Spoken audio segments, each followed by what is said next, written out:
à tous, on se retrouve pour une nouvelle vidéo. Alors juste un petit truc avant de commencer, si vous entendez des bruits de pas ou si vous voyez un gros museau apparaître, c'est normal, c'est notre chien, elle vient enfin dans le salon donc on va pas la laisser venir.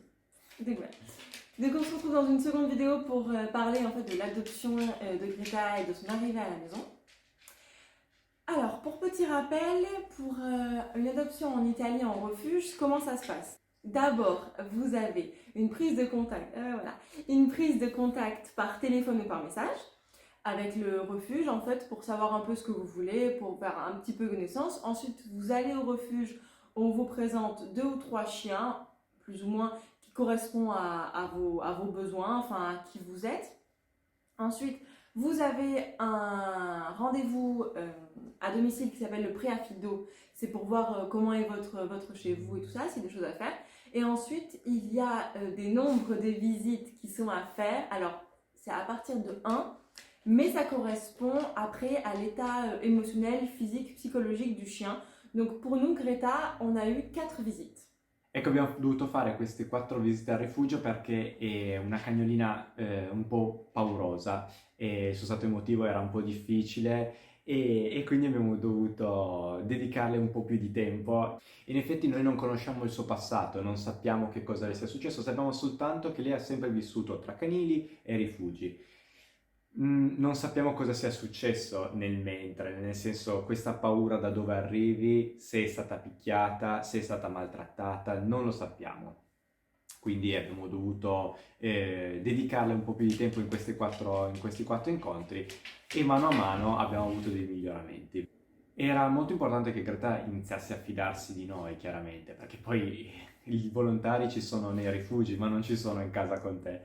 Quindi doveva avvicinarsi sempre di più a noi e piano piano ha fatto dei grandi passi, però sempre controllando che la volontaria ci fosse, sempre standole vicino. Una cosa che ci hanno spiegato i volontari, che in effetti è assolutamente vera, i progressi fatti in rifugio possono arrivare fino a un certo limite. E da lì in poi c'è i progressi che si fanno in casa e chiaramente quelli li puoi vedere soltanto quando il cane finalmente arriverà a casa con te et da lì si vedono grandi miglioramenti. Alors, je dois avouer que pendant les visites, j'ai eu des doutes, j'ai un peu eu peur, j'ai craint de ne pas être une bonne mère, de ne pas l'aimer assez. Alors, je ne sais pas si ça correspond à tout le monde. Alors, je sais que lui, non, il était super sûr, mais moi, j'ai eu super peur de ne pas l'aimer assez, de ne pas faire assez bien les choses. Donc, j'ai même eu l'impression que j'allais tout arrêter. Donc, bref, passons sur ce point.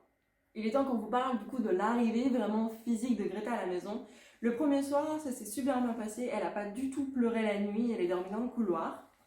Et quelque chose qui nous a vraiment surpris, c'est que dans le couloir, on avait, paix à son âme, on avait un miroir plein pied.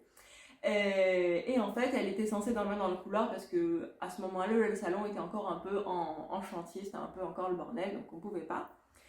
Et du coup, quand elle s'est vue dans le miroir, ça a été une révélation. Elle s'est adorée, vraiment. C'est peu dire qu'elle s'aime. Dès qu'elle voit un miroir, c'est la folie, l'amour fou avec elle-même. Alors, au début, les plus grosses difficultés qu'on avait, c'était de la faire sortir de l'appartement et les escaliers. Même si l'ascenseur et les balades n'étaient pas vraiment des promenades de santé, c'était vraiment rien à côté de ça. À vrai dire, elle a tout de suite identifié la maison, l'appartement comme un endroit super safe, super tranquille. Et à contrario, l'extérieur comme quelque chose de bruyant et de stressant, ce qui a fait que ça a encore plus compliqué les choses pour sortir. Uno dei nostri primi errori è stato quello di, per farla uscire, aprire la porta e cercare di farla uscire. Ecco, questo non ha funzionato per niente e lei si rifiutava di uscire, quindi eravamo costrette o a trascinarla, trainarla proprio col guinzaglio, oppure a portarla di peso. Solo che tutti i giorni a portare 20 kg di cane rimaneva un po' impegnativo. L'unica cosa che ha funzionato per noi in effetti è stato prima mettere il guinzaglio e poi avvicinarci alla porta e solo infine aprire la porta. Questa è stata l'unica cosa con cui siamo riusciti a convincerla a farla uscire senza problemi, senza doverla trascinare, senza doverla sollevare di peso. È stata l'unica nostra soluzione.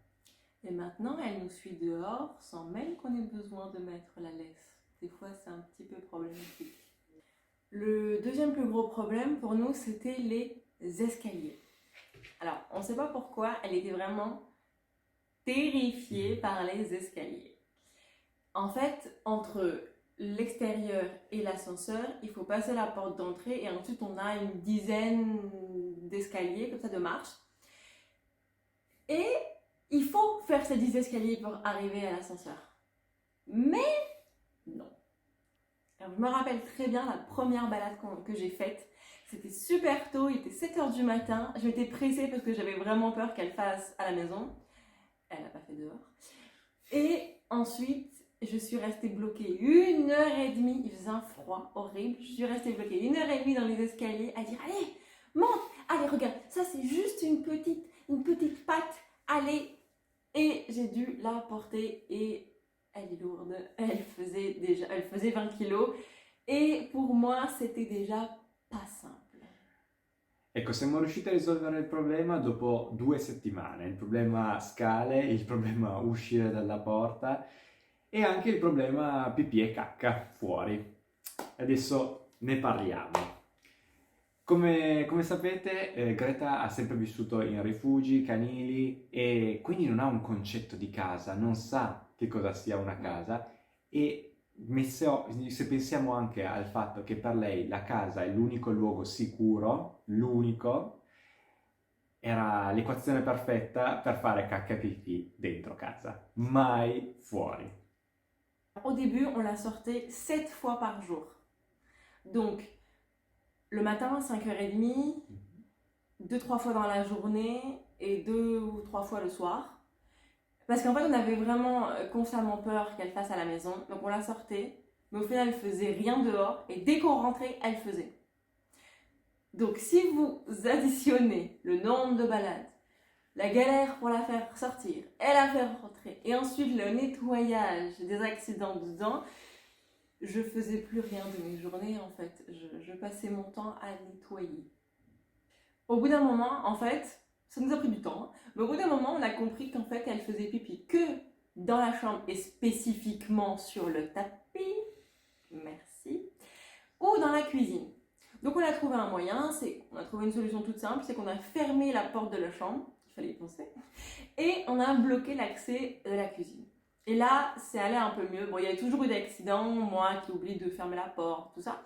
Mais ça a vraiment commencé à aller mieux parce que vraiment, je me suis des fois rendue à devoir laver le sol de la cuisine 4-5 fois par jour. Je n'en pouvais plus. Ecco, una nostra amica ci aveva consigliato di non farle vedere quando puliamo dove lei ha sporcato. E facile a dirsi, difficile a farsi. Perché Greta pesava comunque già dall'inizio 20 kg e non si allontanava mai dal corridoio e quindi cercare di spostarla, metterla in una stanza, chiuderla in una stanza, poi noi pulire era diventata una cosa impossibile, assolutamente impossibile. Quindi è possibile che sia anche per questo che ci abbiamo messo tanto tempo a farle capire che non doveva fare i suoi bisogni dentro, ma soltanto fuori casa. E è possibile che sia stata colpa nostra per questo. Però alla fine ci siamo arrivati anche con qualche fatica, ma ci siamo arrivati. Et aussi, cette amie est ma meilleure amie. Et elle nous donne ce conseil très gentiment, mais elle a un Spitz qui fait 3 grammes. C'est pas pareil. À vrai dire, à chaque fois qu'il y avait une avancée, elle les faisait avec lui. La première fois qu'elle a monté les escaliers, la première fois qu'elle a fait pipi dehors, la première fois qu'elle était d'accord pour sortir de l'appartement. Tout pour bien renforcer ma peur d'être une mauvaise mère. Merci à vous deux. Alors là, on va attaquer un gros point, les promenades.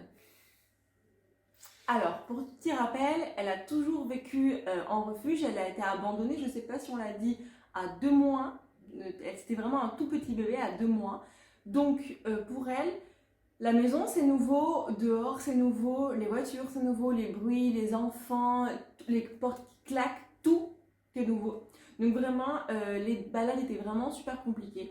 Alors déjà, nous, on a un bon point, c'est qu'on vit dans une impasse qui est plutôt silencieuse. Donc au début, on restait vraiment dans l'impasse parce que vraiment, elle ne voulait pas sortir de l'impasse, elle avait super peur. Et on passait la plupart de notre temps accroupis à l'encourager, à dire brava, brava, tu peux le faire. Mais le moindre bruit, en fait, ça faisait qu'elle reculait. Après un petit moment, à force d'encouragement et de patience, on a réussi à dépasser cette impasse silencieuse pour arriver sur la route principale, malheureusement un peu plus bruyante. Mais voilà, sachez que si vous êtes dans notre cas à avoir adopté un chien peureux de refuge, il faut juste du temps, de la patience. Voilà, vous allez faire des squats, hein, à vous accroupir, à vous relever.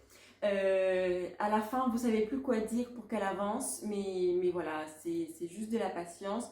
Parce que, ils sont trop mignons. Ah, un museau. La soluzione che abbiamo trovato è stata la passeggiata silenziosa, la chiameremo così, perché facevamo la passeggiata classica che facciamo tutti i giorni, sempre la stessa, nei luoghi che ormai più o meno conosceva, però senza parlare, in silenzio totale, completo silenzio, così lei aveva il tempo per annusare, sentire tutti i rumori, senza essere troppo stressata, anche il fatto che magari facciamo la passeggiata insieme, io e Lola, e le davamo entrambi i comandi, magari diciamo dai Greta, vieni insieme, e questo la stressava tantissimo, la metteva molto in agitazione. Elle ne savait pas qui suivre en fait. Il y avait trop de stimuli, Esatto. les bruits de dehors, nous, c'était trop en fait. E quindi bastava un minima cosa che andasse diversa, una porta che sbatteva, una serranda che si alzava ed era finita, la passeggiata era finita. Entre ce que je viens de vous dire et ce qu'Alessandro vous a dit, alors je sais que c'est tout et son contraire et vous allez peut-être vous redire mais en fait ils disent n'importe quoi. En fait non. Au début, il faut les encourager. Enfin, en tout cas, nous, avec elle, c'est comme ça que ça a marché parce que vraiment, elle ne voulait vraiment pas dépasser le pas de la porte. Donc, il faut l'encourager pour voilà, qu'elle ait confiance en vous, qu'elle se dise que là, c'est serein. Et au bout de 2 semaines, au bout de 2 semaines d'encouragement et à faire des progrès, là, on a fait des balades silencieuses, on est passé sur un autre mode pour voilà, qu'elle expérimente autre chose. Mais peut-être pas mélanger les deux, mais fais d'abord l'un et après l'autre. Anche dopo quasi 2 mesi comunque la passeggiata è ancora un punto difficile, è ancora una cosa difficile da affrontare. Nonostante facciamo passeggiate tutti i giorni, più passeggiate al giorno. Gli unici ambienti all'esterno della casa un po' dove si trova bene, ecco, sono il parco e la spiaggia. La spiaggia è una rivelazione. Queste difficoltà nella passeggiata si vedono tranquillamente, nel senso è sempre con la coda un po' in mezzo alle gambe, ci cerca in continuazione, se ci perde un attimo di vista si gira immediatamente, ci cerca con lo sguardo che siamo vicini a lei, cammina addirittura dietro le nostre gambe, rimanendo dietro di noi, oppure inizia a fare dei cerchi attorno a noi col guinzaglio, uno spettacolo. J'appelle ça faire le carrousel parce qu'elle tourne tout le temps. Et si on ne fait pas tourner la laisse, ah ben on marche plus en fait, on tombe. Alors par contre, j'ai essayé de trouver sur internet pourquoi elle faisait ça. Et il n'y a pas de sujet, donc vraiment en fait on ne sait pas vraiment pourquoi elle tourne. Alors on suppose que c'est pour contrôler son environnement et parce qu'elle est stressée et qu'elle a peur, mais on n'a pas trop de réponse. On pense prendre rendez-vous chez un vétérinaire prochainement pour faire un check-up, donc on lui posera des questions et on vous fera peut-être un retour. Ecco, un'altra cosa che notiamo sempre è la paura che lei ha delle persone e anche degli altri cani, ma questo degli altri cani magari ne parleremo più avanti. Delle persone che magari durante la passeggiata cercano di accarezzarlo o comunque le passano vicino. Una paura terribile di tutto, le prendiamo molto larghe, cerchiamo sempre di andarci il più lontano possibile. Questa è un'altra cosa che per adesso non siamo ancora riusciti a superare. Et un gros point aussi qu'on doit travailler, c'est la sociabilisation avec les chiens. Parce qu'en fait, nous, tout bêtement, on pensait que parce qu'elle venait d'un refuge, ben, ça serait super bien avec les chiens, parce qu'il y a plein de chiens partout. En fait, non, elle a super peur des chiens, elle les aime pas trop. Alors, on sait pas trop pourquoi, encore une fois. Dès qu'il y a des chiens qui veulent faire ami-ami avec elle, alors si elle est en laisse, elle va faire le maximum pour les éviter, même si elle n'a pas de laisse. Mais elle a toujours la queue entre les jambes, elle n'aime pas du tout ça.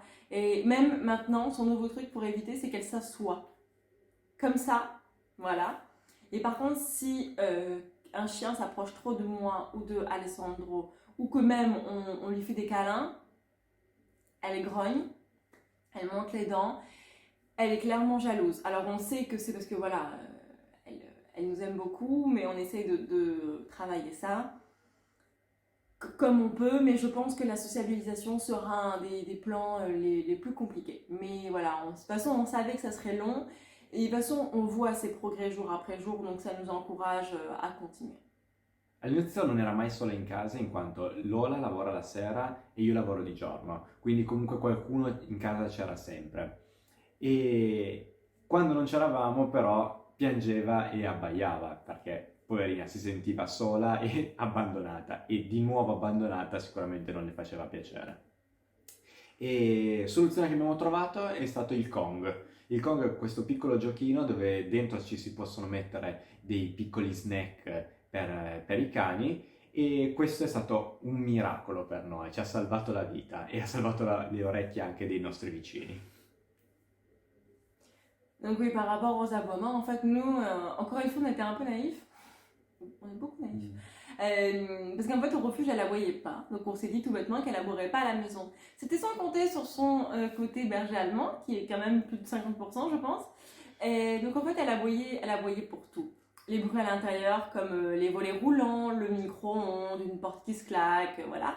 Et les bruits extérieurs, les gens sur le palier, les agents de nettoyage, l'ascenseur limite, l'interphone, enfin bref. Donc on était partagés entre deux choses. Un, rien lui dire parce qu'en fait elle était en train de se rassurer elle-même parce qu'elle avait peur. De l'autre, lui dire de se taire. On a trouvé un compromis en lui disant de se taire mais en la rassurant. Parce que c'était pas vivable ni pour elle ni pour nous. Et au final maintenant elle aboie quasiment plus. Elle grogne de temps en temps quand il y a l'agent de nettoyage qui passe 2 fois par semaine dans l'immeuble. Mais sinon vraiment à part ça, ça a été super efficace. Donc si on résume un peu pour cette vidéo parce qu'on arrive à la fin, qu'est-ce qu'il faut ? Il faut bloquer les accès là où elle va faire ses besoins pour voilà, essayer de la restreindre. D'abord l'amener à la porte et ensuite l'ouvrir. Ne jamais l'engueuler quand elle fait ses besoins dans la maison. D'abord faire des promenades dans un espace réduit, ça c'est super important. Faire essayer les balades silencieuses. Toujours l'encourager pendant les balades avant de faire les balades silencieuses. La récompenser au retour des balades, faire preuve de patience et d'encouragement. Voilà, nous on arrive à la fin de cette vidéo, donc surtout si vous avez des questions par rapport à ce qu'on vient de dire, ou par exemple si vous venez d'adopter un chien et vous avez quelques soucis, n'hésitez pas à nous envoyer un message, surtout s'il correspond au caractère de Greta. On rappelle que nous on n'est pas du tout des professionnels, c'est juste notre expérience à nous, donc voilà. N'hésitez pas à nous laisser un petit commentaire ou à nous suivre, c'est notre deuxième vidéo, on espère que ça a marché. Pour notre prochaine vidéo, on va pas parler de Greta, on veut parler d'un peu autre chose. Comme je suis française et Kitty italien, on veut parler en fait des différences d'habitude entre la France et l'Italie, des choses qui nous ont un petit peu fait bizarre. Alors non, on ne parlera pas de bidet, des choses complètement obvious. On parlera de choses un petit peu plus différentes. Donc voilà, on va faire quelques petites séries sur ça, en espérant que ça vous plaise. Voilà, donc on vous dit tous ça, une bonne journée, une bonne soirée, une bonne nuit et à plus. Ciao ciao. Ciao ciao!